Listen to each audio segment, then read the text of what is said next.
We are excited to offer this morning to you from Oklahoma Pastor Renewal. My name is Chris Gordon. I'll be hosting us this morning. A little bit about Oklahoma Pastor Renewal. We are pastors helping pastors.com, a resource for you and your church as pastors trying to help you shepherd your people well.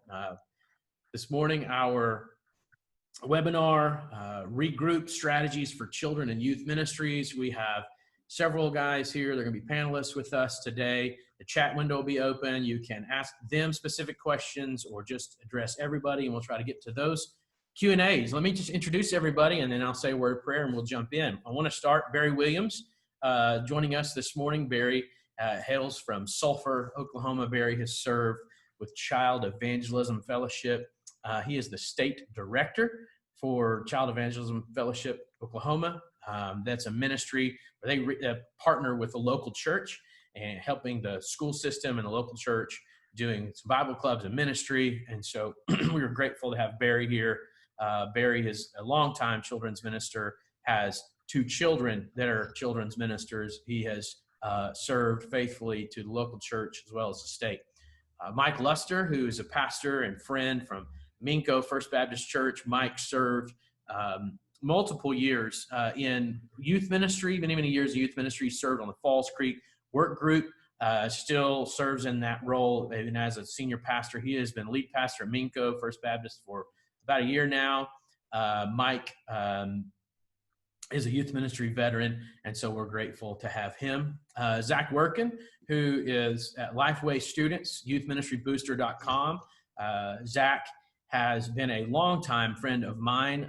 He served local church, he served in Bethany, went to seminary, came back, served North Carolina, came back, served at Southern Hills in Tulsa, and has been with Lifeway Students now for a little over 7 months or so. Been with Youth Ministry Booster. He's a co-creator of Youth Ministry Booster, After 9 podcast, several things that he has his hands in, but he is a great friend, a great resource, and a huge help. We're grateful to have him. And then last but certainly not least, the guru, Dr. Todd Sanders, got to throw that in there, newly crowned. I'm going to say crowned. I think they say hooded, but I'll say crowned. Dr. Todd Sanders. Todd Sanders has been a friend for many years, 20 plus. Todd is an incredible resource. He's a great preacher, great teacher. He's written extensively for Lifeway, produced discipleship material, daily devotionals, has led our state well, and in his second full year as the executive director, the director of Falls Creek, program director of Falls Creek, he canceled camp. So he has had some wonderful press in the last few days, but we're grateful that Todd's here. And we also know that a lot of prayer and concern went into the Falls Creek decision. And so we're grateful even for the decision that Todd made. Some of us, it might not be the decision we wanted as we were looking forward to our summer, but we also know that camp never saved anybody. It was the gospel that did, and it's Jesus who changes lives. And so it's causing us to rethink how we're going to do certain ministries this summer. And so this morning, hopefully, I want to welcome you that are youth ministers, children's ministers, and pastors to the webinar today. Again, the chat window is open. You can ask some questions. I'm going to have us say a word of prayer, and then we will jump in. Father in heaven, thank you for these men. Thank you for their hearts. Thank you for their lives. Thank you for their ministries. Thank you for their leadership. I pray this morning that as we lead through this, as we talk through these things, God, that you'll be honored and glorified. In Jesus' name we pray. Amen. All right, guys. Well, let's just kind of start off a little bit here with some questions. I know that a lot of people, when they sign on, they're looking for resources and ideas. And so one of the things that I want to start out with to hit everybody and is just, let's talk about camp. So it's summer, it's youth ministry, it's children's ministry. We all know a lot of ministries revolve 51 weeks throughout the year, right? Revolving around 1 week, which is the catalyst, which is camp. So let's talk about camp. Camps, a lot of camps have been canceled. Falls Creek has been canceled, Cross Timbers, ACC, a lot of those things. Others, I'm sure, Lifeway camps have been shuttered for the summer. A lot of people's states maybe not reopened. So what are some good alternatives? What are some things that we can do in your area, your scope of ministry, you think could be ways that we could move forward with camp alternatives. Todd, go ahead. Oh, sorry, let me hit the mic. Yeah, I think, everyone that deals with camp and is faced with what to do in the absence of what we normally would do for camp, whatever the context and whatever that camp environment is, there's something that, all of us have immediately at our disposal, and that's some kind of virtual or digital means that we can run to. And certainly, there have been lots of conversations in youth ministry communities in recent days about the long-term effectiveness, how's that working, student engagement, participation. A lot of ministers, youth ministers, I'm sure children's ministers in the same way, in highly relational ministry settings. Those are frustrations because you can't connect in a natural, normal way. And so although virtual options, I think, are there, and we certainly want to be able to provide those no matter what group we're talking about, I think the important thing is in the absence of what we normally do is to find some way to minister and to serve and to capitalize on such an important event as a camp environment or experience in your local, context. So wherever you are, whatever it looks like for you, to find a way to connect with students, intentionally focusing them spiritually, and developing them and growing them. That's one of the things I love about camp. And I know Zac would agree with this. I know Mike and I have talked about this is what can happen at camp or through camp and the ministry of camp. Chris, you've said it well. Camp never saved anybody. The gospel saves people. The Holy Spirit moving in people's lives. That's where the growth is. But I think we can accomplish a lot with a concentrated time frame, like a camp setting or a retreat setting. Youth camp helps us kind of dig into a little more with students than maybe more than a retreat would, that kind of thing. And so we look for opportunities. So my encouragement would be, yes, capitalize on any virtual thing that you think fits your context, would serve your purpose as well.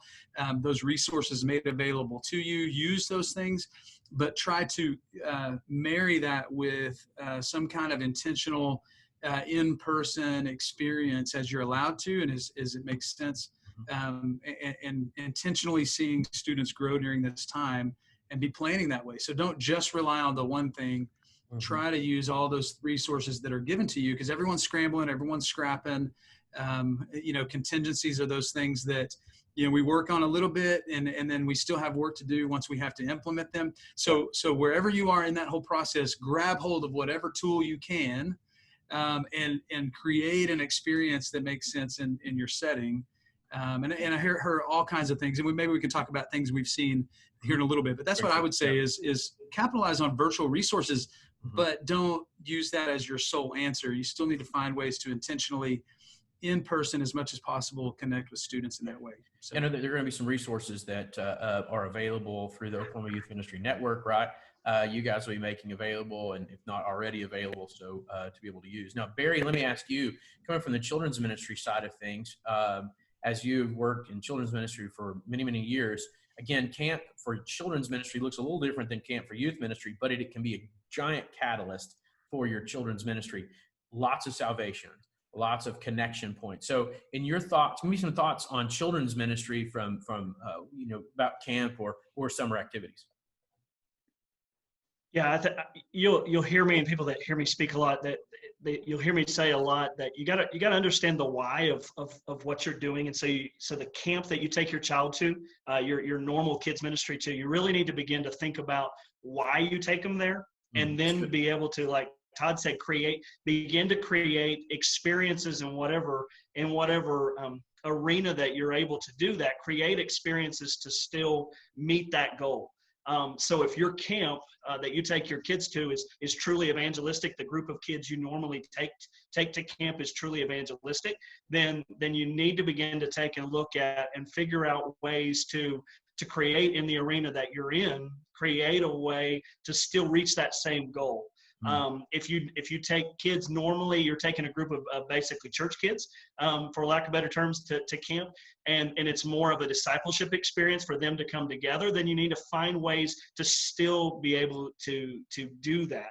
I know in the last church that I served here in Sulphur, we had already gone to a couple of years ago, to a day camp model. So there's all kinds of ways to implement things there in your local community, and then break it down and minister to the kids that you have. Really know your kids in your community. If they're sports based, if they're fine arts based, if they're whatever is it that drives them and would create an experience that would allow them to be a part of something, then figure out a way to minister to your kids, because I think this is going to be different in Tulsa as it is in Oklahoma City, as it is in Sulphur, all across our state. I think we're going to find you really have to get in touch with your kids and know who they are, and then begin to create an experience that's going to replicate to some extent of what you were trying to accomplish and what normally is accomplished through your camp experience.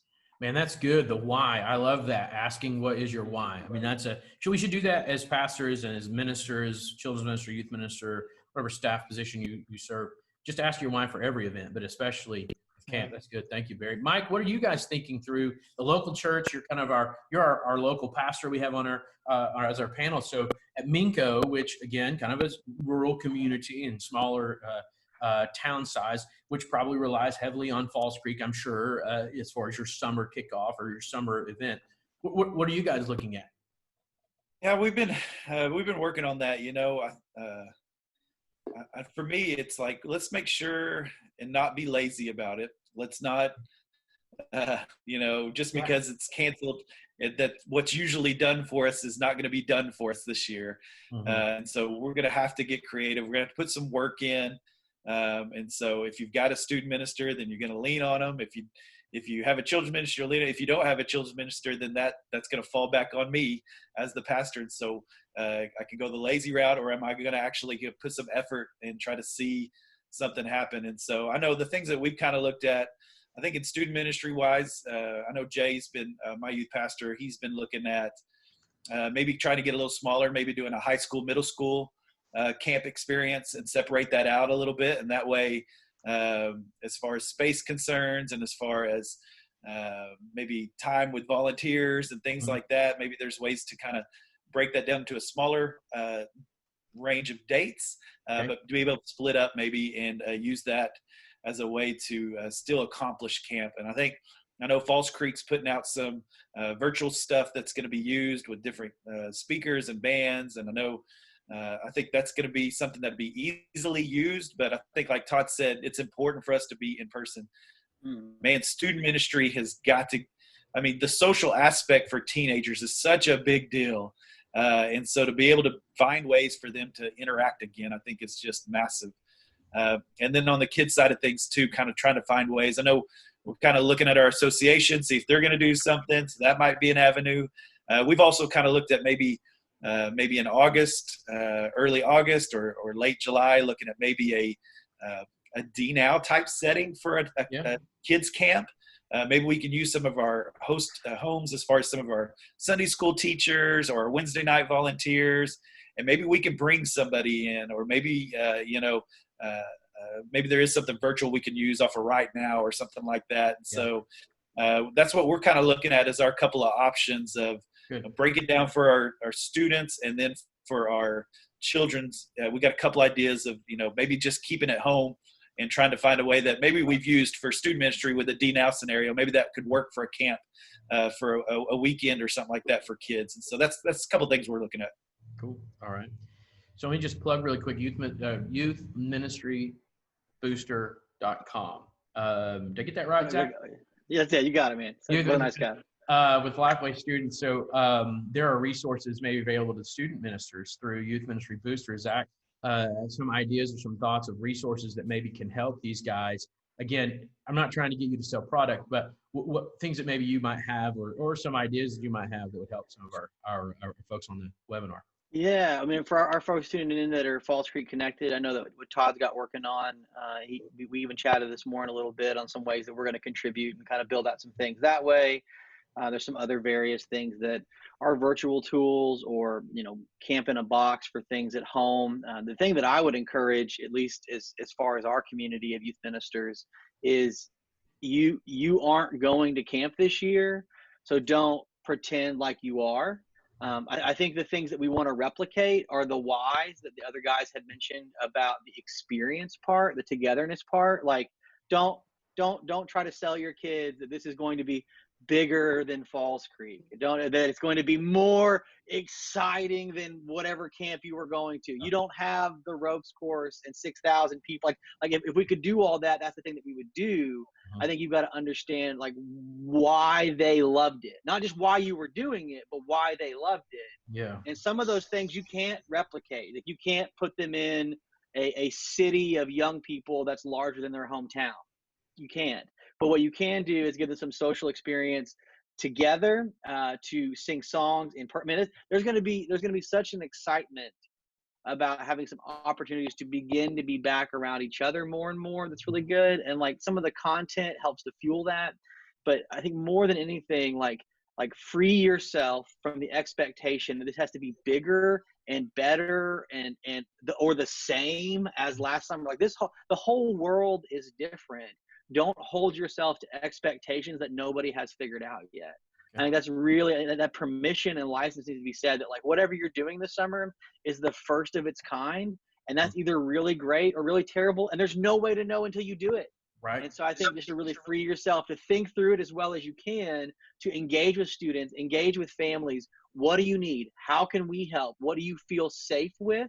And then utilize that with your staff team, your leadership team, of what is a best fit for where everybody in our community is at, that really seeks to capture that experience of why camp was so good for these students, or why BBS was so fun for these elementary kids. So, Gotcha.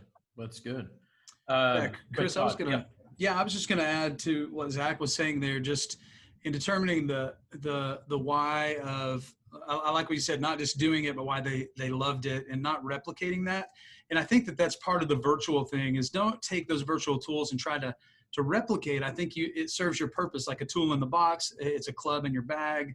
Use it for how you want to. And the reason why we want to put a virtual resource out there is it's the same reason why we would want to do that at camp, provide leader materials and in-cabin Bible studies and student quiet times and breakouts and those kinds of things. It's to help you have a little less pressure on you as you generate this activity. That's why content is so good and available to you, and having it available to you is to use what you can use. It's not that you need to recreate that exact environment or event when we can't do that in a lot of different places in a lot of ways.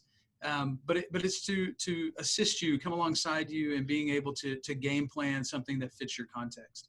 So you can do those things like everyone said here. You can do those things that are meaningful for your group and your student, and move you ahead to launch your year, or to just propel your year even more, to evangelize like Barry was talking about, or disciple. And we kind of have both and things in play at Falls Creek Youth Camp during the weeks that we have there. But focusing in on that, but using those resources as a tool for you to really hone down on what it is you're trying to accomplish. So I think that's so good.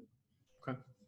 All right. Let me ask then, that's a great segue to go into this question. We're talking about engagement and face-to-face and all those things. So how do we effectively engage children, youth group, parents of these students? They've been away for so long. Many of our churches, we've been shut down 10, 11 weeks. A lot of people have been shut down longer. Some will be shut down even longer, some maybe 6 or 8. How do we effectively engage them? Because, so many people, there's worry about coming back, or maybe there's excitement. Either way, how can we effectively engage them? Because things aren't going to look the same. Or do we just go right back into what we were doing previously? Nobody. I would offer that this is a loaded question that Chris is bringing to the table for us to give a one-size-fits-all answer to congregations that are varied, to even families in your churches that are varied. Like, I think we all got really excited like 5 weeks ago with the Chris Farley running down the pews, like high fiving and moving. Yeah. That's not what it's going to be like. One, both in how we're structuring our reentry, and two, for the very real differing opinions and fears and anxieties that the families in our churches are feeling. So I would say before anything else, that you as your church staff, senior leadership, associate pastors, like y'all have got to figure out your unity on this, and then make space for the differing opinions of those in your church that are going to be really ready to get back, and those that even when you're open are like, we're not mad, we're just not coming right away. Like, I think there's a lot of youth pastors, at least in my realm, that are like, we're going to have this big blowout event, it's going to be exciting, but Johnny's mom's not going to let him go to anything you plan. Like, that's like, they love y'all, and like they're still going to make their monthly donations, but they're not coming to any event that's larger than a home gathering. I think we've got to really process through, like, can we do what we're doing in a small enough unit that is, I mean, I think we as church leaders are really, really guilty that a good experience is a big experience. And I think this is a season to rethink some of that. Okay. Yeah, I would say, I mean, the thing that I've been thinking as a pastor is saying, all right, I have to shepherd my flock. And in that flock, there's going to be some that are ready to go, and there's going to be some that are not. And so in every decision we make, we still have to connect with all of them as well as we can. Are we going to be able to do that fantastic every time? No, but it doesn't mean we don't try. We don't try to be creative on that. And so if there's some that want to come, then great. If they can't, then what am I doing to include them in that? Is there a way to include them in that? If there's not, am I trying in other ways to get them involved? And so I think you have to think through that every time. You know, when we get back to going in service, I'm still going to have to do some sort of live video, because there's going to be people at home still. And so I think no matter what we do, we have to shepherd both sides of that. We can't, we want to lead, we want to do those things, but we can't just go on one side and go, well, if you don't agree with me on this, then I'm sorry, I can't shepherd you. But thank you, Pastor. Yes. Yeah. So you have to do both sides. You have to look at it, even though it might not agree with what I'm thinking, but I still got to think that way. And so no matter what, student ministry, children's ministry, wherever we're looking at in that avenue, how can I include them in on it, both sides? And then begin to make decisions as you look at both sides of those. What can work so that we can do both sides well, or as well as we can. And then I would jump off that and say that then really begin to communicate well to why you're doing what you're doing, and communicating, so that, especially in the children's arena, of what this is going to look like. So that parents and so that they can begin to educate their children before they come in, that, you know, this is, since the last time you were in church, or the last time you went to camp, or the last time, it's not going to look the same right off the bat. And so that it gives them an opportunity that we have to communicate on both sides of that. Because in any church, in my church, there's the reality is you've got people that are high anxiety right now, and some that are just ready to go full force and don't understand why we ever stopped doing anything. And so you have to be able to communicate well to all of those, and then make them understand as a staff, why are you doing what you're doing, and why are we offering this and this. But I would amen what they've already said, Mike and Zach, that we can't forget either end of that spectrum, and we can't just on this shoot for the medium and say we're going to try to be some. We have to begin to try to reach everyone.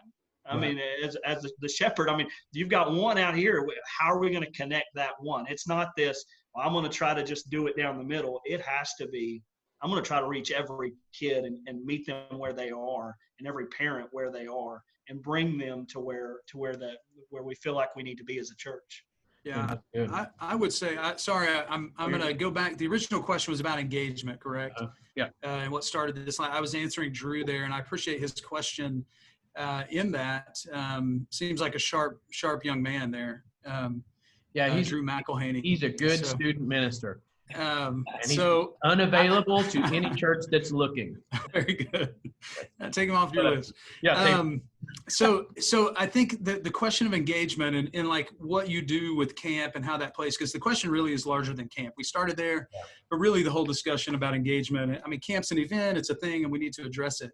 But I think probably what this pandemic and the challenges that we've been faced with have exposed is the commitment to a deepening disciple-making process or discipleship process, because engagement digitally decreases with decreasing commitment. And so if you're not committed to a smaller, tighter group being developed, then you're not going to be committed to a digital. So you're coming for the larger group. It's a social engagement, which is all good and fine. And we know that in ministry, we know that in church at whatever level, youth, children's, adults, we understand that. And so you're naturally going to have some attrition when you go digital, unless that commitment is driven. So I think what it's shown me is the reason why we have declining numbers, digital engagement, is because we haven't connected them deeper and engaged them on a deeper level in disciple making and discipleship before the pandemic hit. And so it's not going to immediately translate into engagement online. Why? Because they're not engaged otherwise in their faith. There might be attenders or fringe engaged, and that's not going to be every student. We're not going to get there. But if we increase the expectation of what that looks like and really get back to the heart of life on life, disciple making, discipleship, kingdom advancement that way, then I think we would have seen maybe a little difference in what we've experienced with engagement digitally. So moving forward, how do we engage? I think we have to get back, create the expectation that we are disciples if we've come to know Christ. Therefore, we disciple and we make disciples, and we engage with one another in that way. And I'm not saying this isn't an indictment across church, because I know it looks different ways, and you can interpret those statements in any number of ways. As many different leaders there are, that's how many interpretations of this discussion that we have.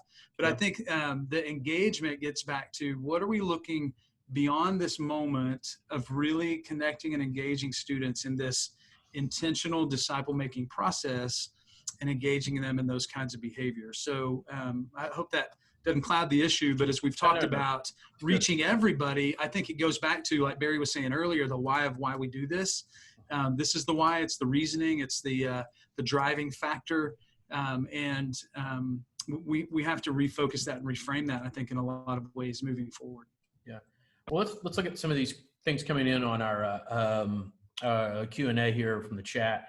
And one very recent, Todd Littleton asks, so to Todd Sanders, are you saying the level of participation is equal to the prior level of commitment on the online level of participation is equal maybe to the prior level of commitment for young people? Because I think what we're seeing in our church, and I think many people are probably seeing, we're getting about 10, 8, 12% of our normal Wednesday night crowd, right? And I think everybody's doing that. Zach has been on our OPR encouragement call, and he said he's talked to hundreds of youth ministers, and they've all said, yeah, we're getting a really small number engaging online.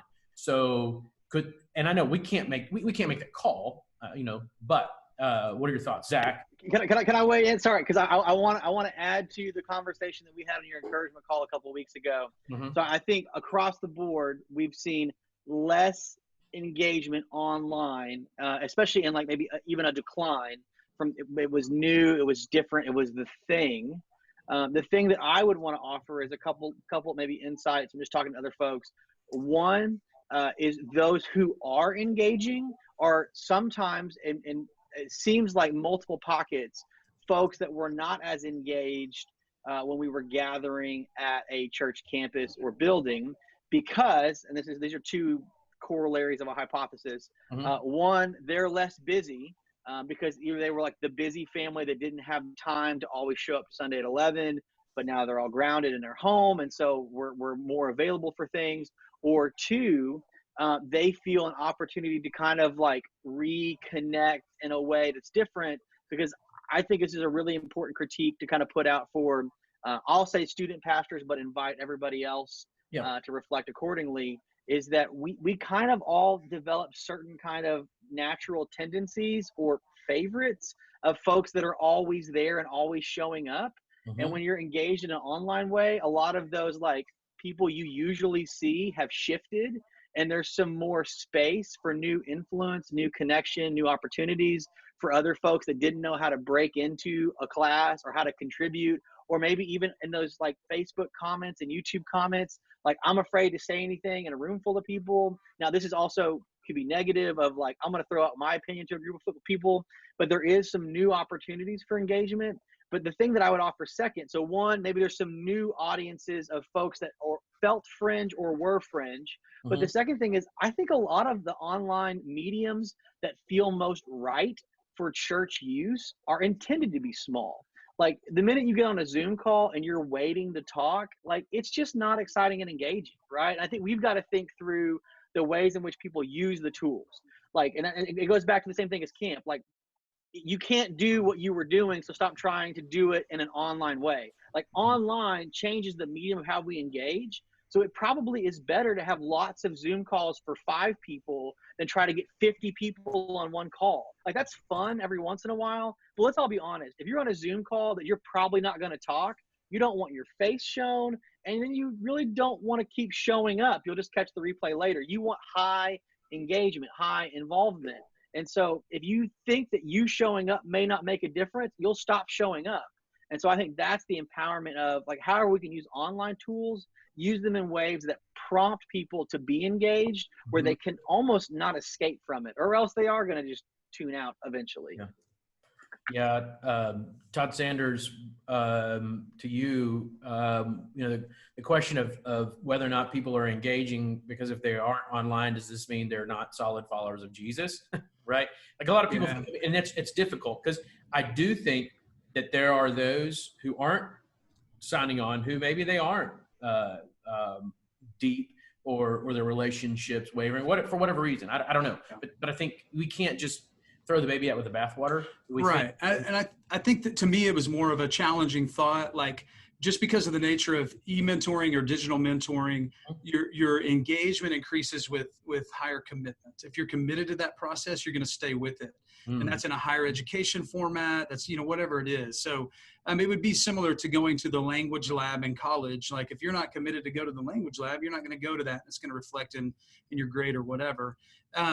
So in dealing with students specifically, and I understand it could be related to your context, your bandwidth issues, your church leadership. I mean, it's not an indicator of whether or not being on a Zoom call. But what I'm saying is we might lack engagement because we haven't engaged them in those types of, or had them committed to those types of growth relationships previously. And so I don't think it's certainly not an across the board blanket statement. Please don't hear that. I think it was more of an observation, like, could it be a challenge for us to say, if they were more deeply committed on the front end of this, would they have engaged more digitally, even in the small group? Because it's not just large group engagement that we see declining, it's small group engagement as well digitally throughout the pandemic with student-based groups. So that was my point there, but I appreciate the question back. That's a good discussion. Yeah. Can I say that I think at our church, I think the thoughts that I had of maybe things that we needed to work on as a church were magnified. And so, when I looked at, how we did Sunday school or small groups, and man, that's something we need to work on how well we connect with each other, how well are we doing community, are we reaching out through that, and so I think it magnified. It was like, yep, nope, that we didn't do well there, so we need to do better there, and so I think it just helped magnify some things. So I think as you kind of look at that question, maybe if you see a little bit of negativity or man, that didn't work as well, I think maybe just kind of reflect back on, well, what was I doing? Was it doing well before? Maybe this kind of magnified something. So maybe that's something that we begin to work on. That's something now that I'm going to look at and say, you know what, this is going to become a priority in my ministry now. And so I'm going to start looking at how to effectively combat that. How do I begin to come up with some answers for that and begin to search that out? And so I think it just kind of magnifies maybe a little bit of what was struggling maybe a little bit before. Okay. All right. So let's move on here really quick. Some other things. One major thing I want to do before we do that, I want to tell you a little bit about our sponsors. Oklahoma Baptist University, Hobbs College of Theology and Ministry. Good friend, Dr. Matt Emerson, the dean there. Always grateful to have him as a sponsor in the college, the university as a sponsor. If you're looking for good quality education to send your students that are graduating, or maybe yourself, you're looking for good theological training, they exist to train pastors, to train teachers, to train leaders and future leaders of tomorrow. One of the things that you can get, they partner with the 6 seminaries. You can send your students there. They can have 5 years. They have their undergrad and MDiv knocked out. Partnership with our seminaries, as well as you just send a student that just wants good quality education for leadership for tomorrow. So I want to say thank you to them, as well as youthministrybooster.com. If you're unfamiliar with youthministrybooster.com, please go check it out. And you can find great resources there through Lifeway Students, youthministrybooster.com. So thank you guys for sponsoring the call. Let's talk about Vacation Bible School. And I know that from the student perspective, youth ministry, there's a lot that is not necessarily, maybe they're just the volunteers, right? And maybe some of you have some programs for that. But I want to direct this specifically to Barry, our children's ministry guy. Let's talk about Vacation Bible School, because again, that is a large outreach. It's a huge gospel-centered ministry, and it's going to look different probably, right? So Barry, you got some thoughts on VBS for us? Yeah, I mean, and I will tell you, there's Lifeway and in different states, Baptist General Conventions of different states have put out some tremendous resources, and so I won't go into all of those, but a couple of the thoughts that I have on VBS this year is, once again, VBS is a great way to mobilize your church, and it's a great way to be evangelistic in your community. And when you look at those two things, when I began to think about how to do those two things, mobilize your church for ministry and be evangelistic in your community. The organization that I'm a part of, CF, has done for years, backyard Bible clubs. Basically, we call them 5-day clubs, where they get an opportunity to go into areas of your community and to reach into those communities and do a really good job of ministering right where the people are. I think that's going to be a great way to accomplish both of those things, to really think about mobilizing your church and groups of people in your church to go out and to be in some city parks, or to be in some areas where maybe there's not a lot of a gospel presence there, and begin to do some outreach and take the ministry outside of where they are. I think it's also a great way. Once again, our church went to a day camp model several years ago for VBS, where we were able to go an entire day and use some of Lifeway's stuff to do that in curriculum. But I think, and so we would focus on things like fine arts, and we would focus on, we had some sports components, we had some apologetics, we had different things that we add throughout the day. And I split it up into 3 different camps. So we had a K first, a second, third, and a fourth, fifth. So I think that's already a natural way to kind of split up the large groups that would be coming in, and maybe focus on different age groups at different times throughout the summer, to where you had a time where K through first came, and you really focused on ministering to that group well. And then you had a second and third, and then fourth and fifth, add sixth, that for some churches that still have that. But once again, that is still one of the greatest evangelistic weeks of a church's life. And if we're going to still try to accomplish that goal, we can still do the majority of things that take place in VBS. I think we just are going to have to do them in smaller numbers, and we're going to have to think creatively on what that's going to look like. And I think taking the gospel to them, and then bringing them to the church, but just finding ways to really focus on age levels, I think is a great way to accomplish those two things. And especially when you look at multiple weeks, it's going to mobilize more of your volunteers, because there's always those volunteers that say, I can't be there on that week. Well, they lose their chance to be used that summer. So that when you spread that out, it gives them an opportunity to now mobilize more of your church body to do what they do well. And then really focus on what we do at our churches, is focus on some of the gifts that our leaders have, and then utilize them in those areas to minister to kids. And so those were just a couple of thoughts that came to my mind in doing this. Yeah, I think it's good. I appreciate that, because I think all of us are trying to walk through that, right? As pastors and as leaders, because some of our youth ministers may be in charge, or our spouses, or whoever, we've got volunteers. It's like, well, what do we do? Because it's new. And I mean, again, no one's an expert at it because no one's walked through it before. But these are all things that we are dealing with, right? And I would add one more thing there. I think you really, once again, just need to know the comfort level of your church. I mean, some churches out there are just saying, we're going to back this up till later on, do it right before fall kicks off and use it as a springboard. And if you're comfortable with doing that, then still put that same effort and same focus and do it well, do it with excellence, but just back that up.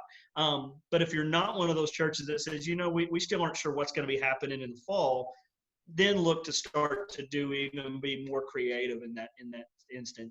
Don't just take the summer and say, I'm not going to do anything this summer.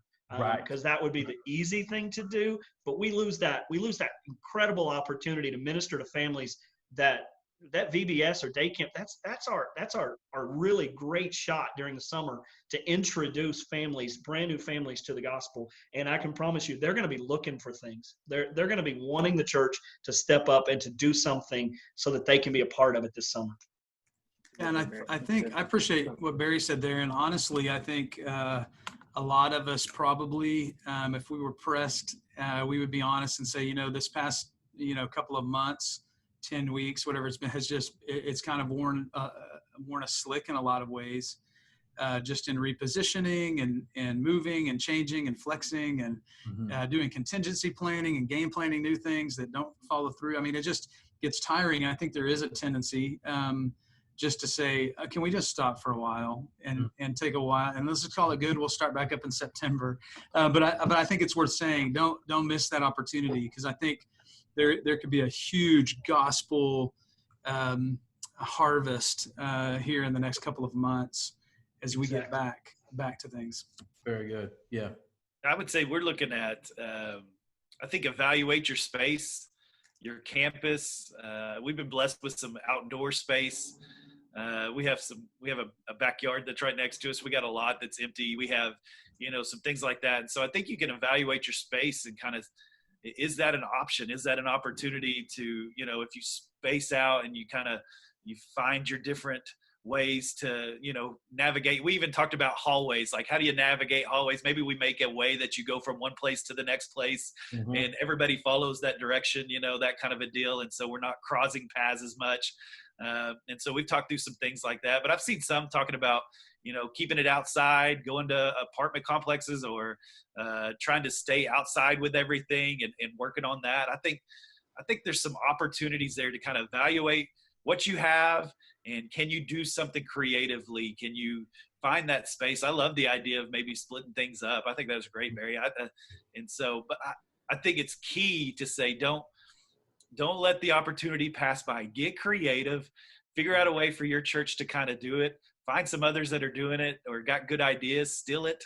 And so, and go for it and see, because I'm with you, Todd. I think there's a great opportunity in front of us, that there's a great harvest just waiting. And man, VBS is always a great way for that to happen. And so to me as a pastor, it's like, I have to find a way to make this happen one way or the other. And so let's buckle down. Let's figure it out. Yeah. And I don't want to say that, we obviously big event ministry is the only way to go, because clearly we need one-on-one. And that's one of the things that, Jesus worked in small personal relationships, and we as a church need to work in those also as well. But, these are our big events that we do in the summer. And, the other thing is thinking about when do we regather on Wednesday nights? I know a lot of churches are opening back up slowly. They may be some churches. I know one pastor friend who he's in a church of 450, 500 people. They're going to have 3 services on Sunday morning. And some churches are doing online ticketing. You got to make reservations. And as far as our church, we're going to open back up June 7th, and we're going to have every other pew and things like that. But what about our subsidiary things like our Wednesday night children's program, our Wednesday night youth program? Maybe they did meet in the summer, maybe they didn't. But what are some thoughts maybe on regathering there so that you can have that face-to-face time?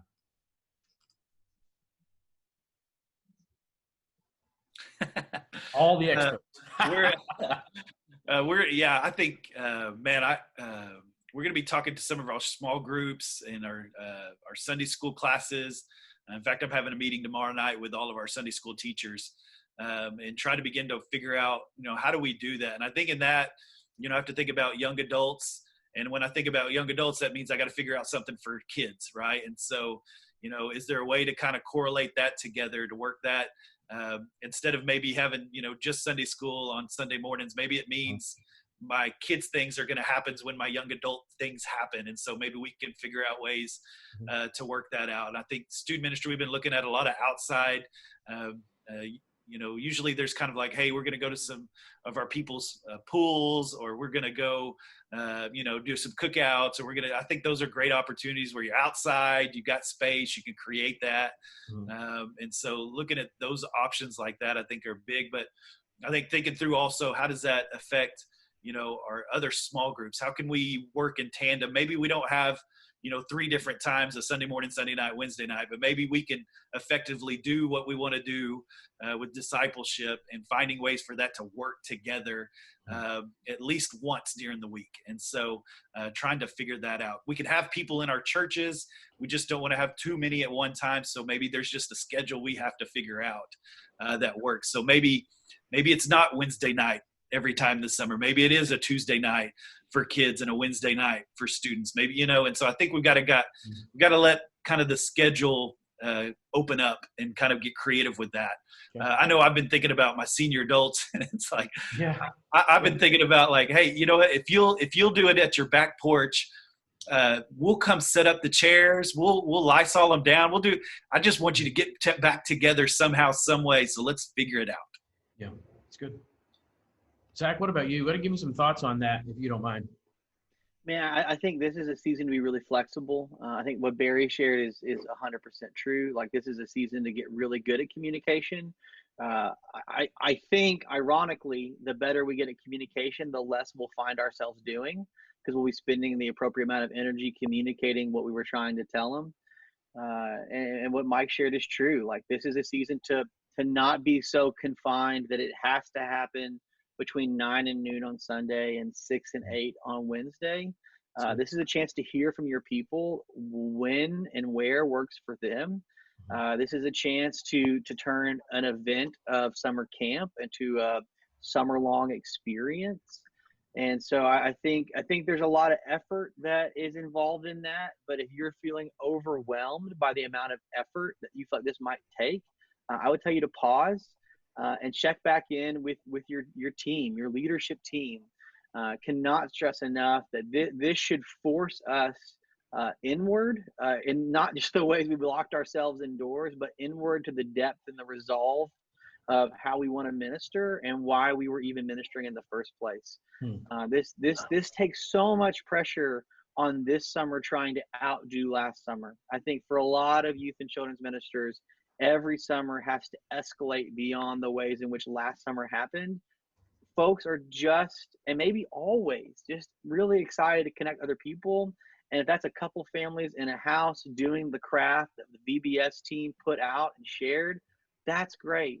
Or if it's the small group that was going to happen on the back porch of a cabin at Falls Creek for 4 nights in a row, happens for 7 weeks in a row at somebody's house because we spread it out over. There's so many things I think we can expand out our vision for it, because we are not trying to pack it all into one place. Like, we live and move across a lot of channels and a lot of apps and a lot of communication tools, and we're just trying to get those things connected for people in the right places. And so if you as the minister can help coordinate as much as you are trying to create all those things, like the role of the shepherd is to push the sheep not tightly all in one space forever, but to kind of guide them to where they need to go to next. And I think all you have to really know and pray for is those next steps together. And so, again, for your own leadership resolve, for the ways in which you minister to your family, and the ways in which you work in unity with your leadership team. Cannot stress that enough, because this is a really trying time that the enemy wants to divide you from within.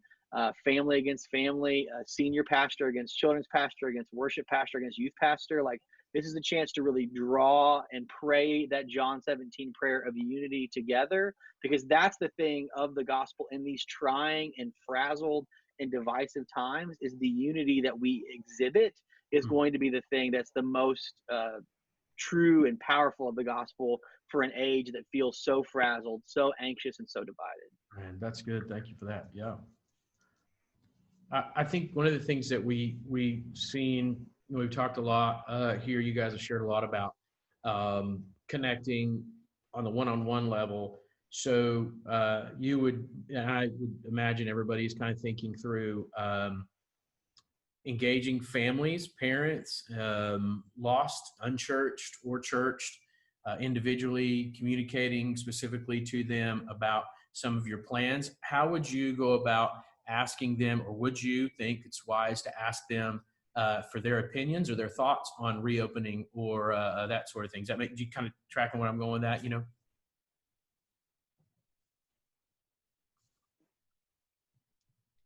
Nobody. Okay, you're not going to contact them. Awesome. No, but I mean, just thinking I will through. offer, if you haven't asked already, you should. This is a chance to create two-way communication.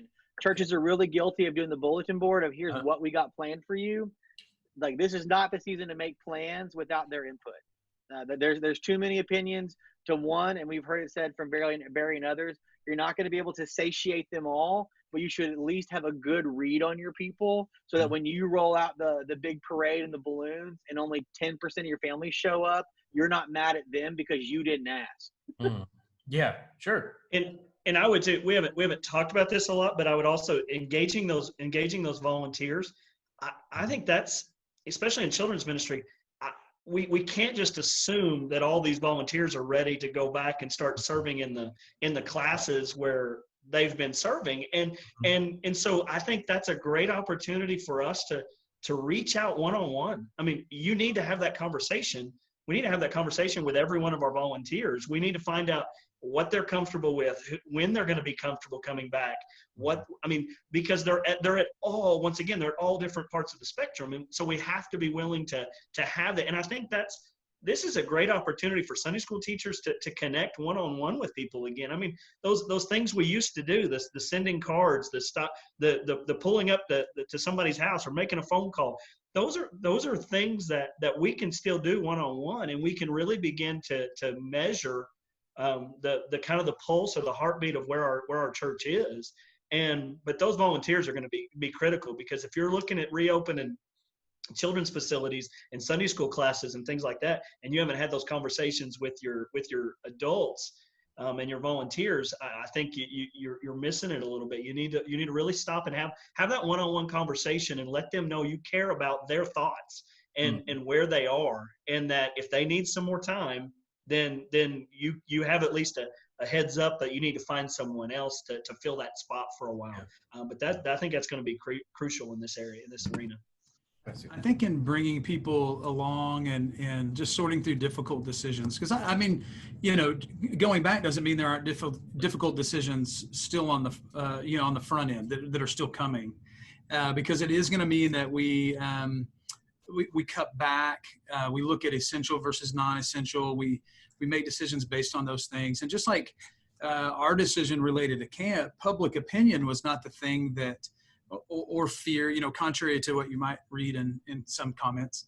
But those things aren't the things that decided, but public opinion or in a church context with leaders, youth pastors or pastors, parent opinion is, or children's ministry, very significant. And although it might not, like you said, you can't satiate everybody, you can't please everybody with the decision, but if you go against the majority of what your leadership base says or your parent base says in children's and youth ministry, then you've just, cut off your own nose. Yeah. So I think that's important to remember. And what Zac said, ask, confer. There's wisdom in many counselors, and you need to understand how your decision, whatever that is that you make, and how you progress and move forward, how that's going to impact all these different groups. So I think it is important to get that counsel so you can, bring them along and help them, be pastoral and encouraging with them and challenging them. And then they bring that to you as well. For some of us, depending on how you're wired as leaders, we're all gung-ho and we're ready to get after it. And what we need is someone to help dial that back a little bit. for us to consider some things we might not otherwise, if we're geared in a way that's like, man, we're just going to go do this thing. We have faith in the Lord. We need those voices that are like, but, and this, and also to help us in that way. Good. All right, so we have a few more minutes here before we sign off. I wanted to let everybody know I posted a link down there, all your attendees. That is a link to our last webinar dealing with small groups for older and offline members. So many people may be asking some of these questions, not just about youth ministry or children's ministry, but we also did a webinar with some guys that talked about some of our offline and older members. So, because really everybody is on this spectrum. We're all trying to figure out what's best for everyone. So you can check that out. Again, that's just a link there dropped into the chat window. So let's finish this with one question that maybe you guys can speak to. Let's talk about some safety protocols. And the reason I bring that up is because a lot of people are asking, do we check head temperatures? If we're going to go to camp and we're going to do that, do we do more than just the lice check? Do we need to have every kid tested? Do we need to have our adults tested? What are some thoughts on that? Because again, we don't want to be too intrusive or too, whatever it means. We're not mean-spirited, but how do we work through some of that? So safety protocols on regathering, safety protocols for camp, safety protocols for VBS, safety protocols for just in general. You guys maybe want to share a little bit of that. Yeah, I'll just go ahead and jump in first and just share some of the things that we were working on. And again, we'll say this. I think you need to approach safety protocols in a way that says, what do you feel like is best for your church? As leaders with your leadership, whatever that structure looks like in your congregation, and again, come to a consensus there, and so you're not kind of floating it alone. We looked at individual as well as group participation guidelines. How would we participate? Some of that is going through the list of things, for instance, that we see on all the stores that we might enter. Do you feel sick? Don't come in. Have you had symptoms in the last 2 weeks? Well, please don't come to church. Yeah. Have you been exposed? I mean, those are things that are individual participation that self-select on the front end. And you can promote those. I think, that's obvious. But also, if you feel like you need to take temperatures, well, maybe it's feasible for you to do that. Maybe it's not. Then I think there are behavioral things. We were considering, obviously, seating in our larger group spaces. We were considering, in some places, size limits, so the groups weren't so on top of each other. We were considering limiting our behavior that might just not just raise eyebrows, but be of concern, like exchanging food in as limited number of places as we could. Like for instance, our missions mobilizations places, we would, have those international snacks and give those things. Well, we weren't going to do that just because of the way that it might make people feel. So we were going to back that off and practice behaviorally some things in some of those areas. We were also looking at ingress and egress, like how do we move people in and out of the building in a way that keeps them from crossing on top of, one another, other groups, that kind of thing. So, and really, those were some of the things that we were looking at from a programmatic side, and then conference center side, cleaning protocols and those kinds of things within our cabins and with our individual groups. And so it was kind of a group and individual participation guidelines that we were approaching things. I don't know if that helps translate into the church atmosphere context or not. Yeah, I think it does. Guys, anything on that topic? Yeah, we kind of been talking about making for each classroom or each small group leader, however it kind of works out, that we kind of have a bucket of, Clorox wipes, Lysol, and then maybe some instructions of, all right, so before you start class or before you meet, wipe this down, do these things. Here's some of the things we want you to do. When you get done, do the same thing, and that way you're kind of, and then if you've got a note for our custodian or for, then write that down that, hey, we played with these toys or we used this area. And so you might need to check that out a little bit better. And so trying to make sure that the teacher feels comfortable, but also we're saying, hey, we're trying to do all the sides of that and trying to look through that and going, hey, we want you to be safe. And then we talked about, having hand sanitizer stations throughout different hallways where the traffic is, where you go in indoors and things like that. I think trying to think through how do I help each person be a little more comfortable with where they're at, and then give them the tools that they need so that they're not searching around for it, but put some of the ownership on those leaders that are going to be in there. Hey, we trust you with this. So as you're leading, you need to do part of these things. And so I think that helps a little bit. That was something that we were kind of thinking through. Okay. Yeah. I think about some of these things that, churches have wanted to do for a long time, like truly have a well child policy and not just have one, but follow it. Because you've got some, especially in rural communities or smaller attendance churches, parents are like, we don't need it. Well, it gives you an opportunity to say, no, we need to do this, and begin to put some things, to declutter some of the rooms, take out some of the stuff that even really doesn't need to be in there. Just take it out because you're having the opportunity to have a real reason to do it. We need to declutter this so there's not as much we need to clean, and those types of things. And then a real check-in policy, and begin to set that up and set yourself up during this time for the future, so that you can take care of some of these things. And that I know that in some of the churches that I've served, that those were the things that we don't need those kinds of things. We know everybody, or we don't. Yeah. This just gives you an opportunity to really take it and use some of those things and really implement them and use them well, so that you're set up for the future on the other side of this. That's good, Barry. Thanks. Good word. That's it. Hey, just real quick, I want to say a couple of things. Number one, thank you for tuning in. Oklahoma Pastor Renewal, regroup strategies for youth and children's ministry. So grateful for you all that tuned in. There will be a link sent out via email to all of you with this webinar, so you can share it, show it, and send it to others. I want to say thank you to our panelists today. If you'd like to get further information from them, and also like to drop in Charlie Gatton.